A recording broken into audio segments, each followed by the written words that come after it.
Mahigit 14,000 kahapon ng mga counterfeit na sigarilyo ang nasabat ng mga otoridad mula sa isang van sa Maynila. Naritong unang balita ni Von Aquino.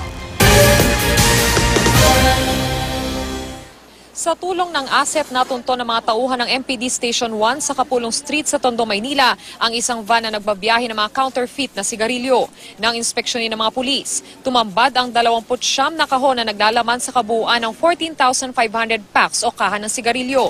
Ibabiyahe raw sana ito patungong Binondo. Kung ibebenta ng 50 pesos kada kaha, aabot ito sa mahigit 700,000 piso. Inaresto ang driver ng van na si Jolito Octing at pahinanteng si Anthony Pano. Mahigit isang buwan na itong binamanmanan natin eh. Kaso nga lang highly mobile sila kasi gumagamit sila ng iba't ibang uri ng sasakyan. Minsan closed van, minsan nakadisguise na open nga pero may mga iba't ibang mga hinahaluan ng mga iba't ibang kargamento. No? So kaya ang ating approach ngayon ay intelligence-driven police operation. Depensa ng mga suspect, hindi raw nila alam na counterfeit na sigarilyo ang kanilang dala. Tatawag lang po. Hindi kilala mo. Basta kayo punta kayo pick up. Alam niyo po na sigarilyo naman. Ayun lang po kasi bawal po buksan eh. Napasama lang po ma'am sa karga-karga. Yan, binibigyan lang ako ng okay na yun. Magkano po? Depende sa sa 300. Okay lang. Alam niyo po na peking sigarilyo. Yan hindi ko rin po alam ma'am. Kasi buhat lang kami.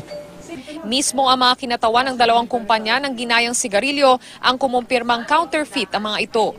Pati ang mga BIR stamp ng mga sigarilyo, peke. Bukod sa hindi tiyak ang mga materyales na ginamit sa paggawa nito, malaki raw ang lugi ng gobyerno dahil sa hindi pagbabayad ng buwis ng mga gumagawa nito.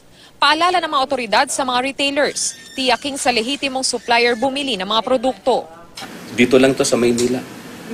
Oo, tapos pagka naipon na nila in bulk, dadali nila sa Visayas and Mindanao. Pero dito nag-ano rin sila rito. Nag-re-retail din sila rito. Mas bababa ito. O kaya ito tatangkilikin talaga. Maharap ang mga suspect sa reklamong paglabag sa RA 8293 o Intellectual Property Code in relation to unfair competition and trademark infringement.